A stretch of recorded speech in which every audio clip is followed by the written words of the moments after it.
व्यायाम महर्षि प्रहलाद लक्ष्मण काळे गुरु जी थे, उनका ये एक मोटो था कि गरीब से गरीब भी व्यायाम से वंचित नहीं रहना चाहिए। व्यायाम सबको एक्सेसिबल होना चाहिए। इसके लिए हम जब व्यायामशाला जाते थे तो महीने की 1 रुपया फ़ी थी, वो बाद में महीने की 5 रुपये हो गई, फिर 10 रुपये हो गई। आज इतने सालों के बाद, 100 साल के बाद भी व्यायामशाला की फ़ी 30 रुपीज़ पर मंथ है। और वहाँ basketball, volleyball, gymnastics, athletics, judo, kho kho, mallakhamb, ये सभी खेल सिखाए जाते हैं।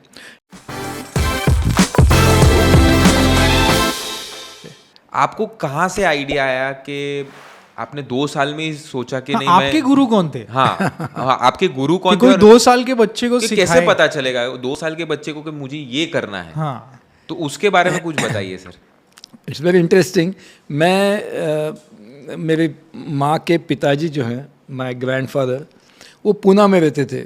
He was an engineer. ये KEM हॉस्पिटल जो है उन्होंने बांधा है, लेकिन he was a freedom fighter. Your नाना जी, मतलब नाना जी। हाँ। तो छुट्टियों में हम 3 भाई 1 बहन, इनको लेकर मेरी माँ पूना जाती थी। तो पूना में सुबह 5 बजे मेरे नाना जी उठकर योगाभ्यास करते थे। बाकी सब लोग सोते रहते, लेकिन मैं सुबह 5 बजे उठकर उनके सामने बैठकर जैसा वो करते हैं वैसा करने की कोशिश करता था।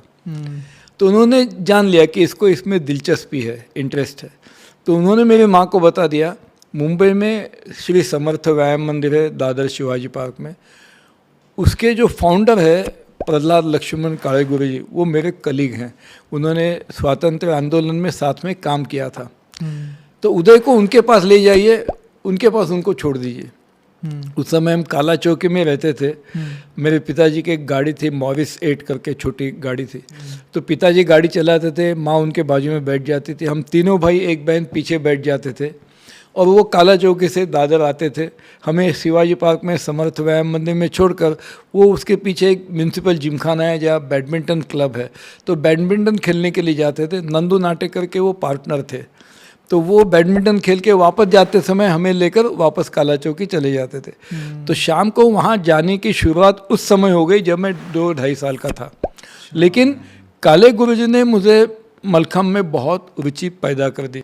हम हमेशा ये कहते हैं कि one who explains is a good teacher, one who demonstrates is a better teacher, but one who inspires is the best teacher.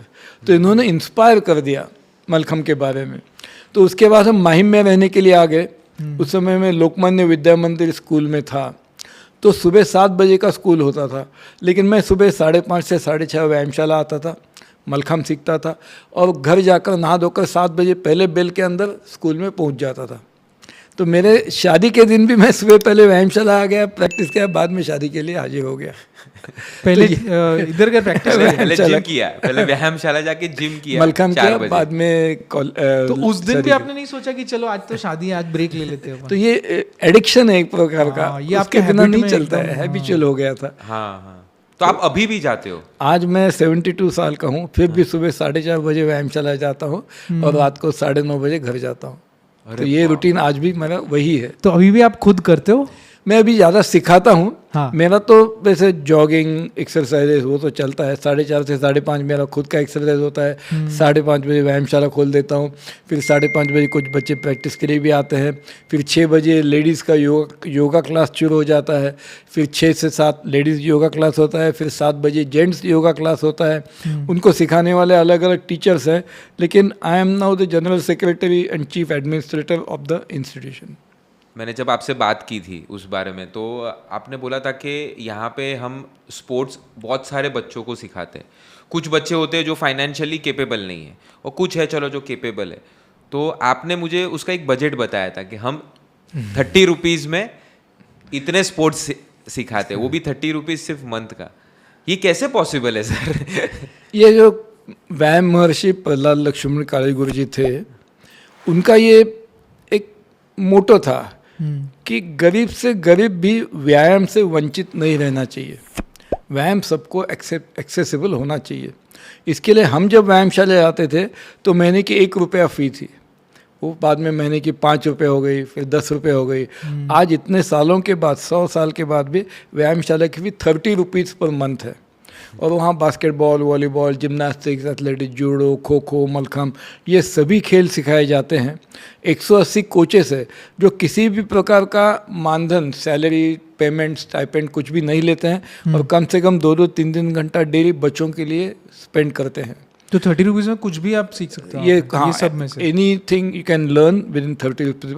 हमारे यहाँ फीस नहीं है, लेकिन सबसे इम्पोर्टेंट ये है कि daily Monday to Saturday attendance is compulsory. मैं हफ्ते में 1 बार आऊँगा, मैं हफ्ते में 2 बार आऊँगा, ये नहीं चलता है। You have to come every day, क्योंकि ये व्यायाम है, ये तो हॉबी क्लास नहीं है। तो व्यायाम डेली करना चाहिए। जैसे हम डेली खाना खाते हैं वैसे व्यायाम भी डेली करना चाहिए। वो नहीं करेंगे तो एक दिन व्यायाम नहीं किया तो आपकी एफिशिएंसी 40% से कम हो जाती है। तो इसके लिए व्यायाम डेली होना चाहिए और उससे फिर बच्चों को इतनी एक आदत हो जाती है, स्कूल हो, कॉलेज हो, एग्ज़ाम हो, कुछ भी हो, लेकिन वो व्यायामशाला में आकर एक्सरसाइज किए बिना जाते नहीं हैं।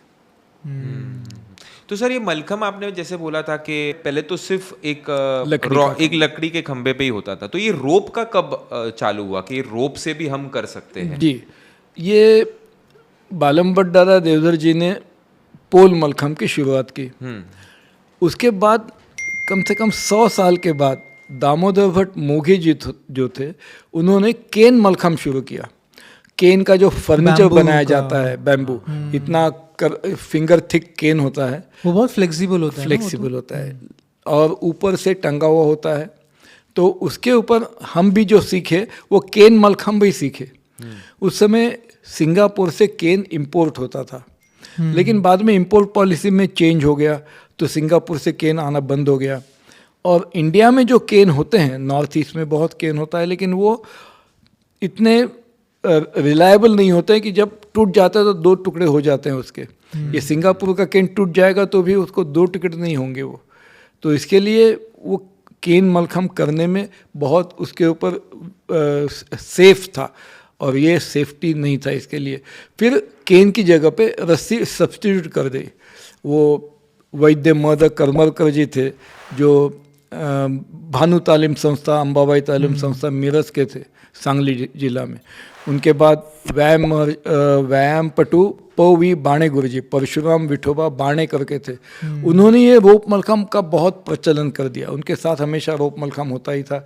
कहीं पर जाते तो रस्सी लगाकर उस पर योगिक आसन करते थे। तो हमने जो सिखाया वो सब रोप पे सिखाया, लेकिन हम जो किया वो सब केन पे किया। तो आपने डिफिकल्ट से स्टार्ट करके आप आए। केन पे करना बहुत मुश्किल होगा। वही में, इसलिए ना फ्लेक्सिबल होता है, वो तो घूमेगा इधर उधर।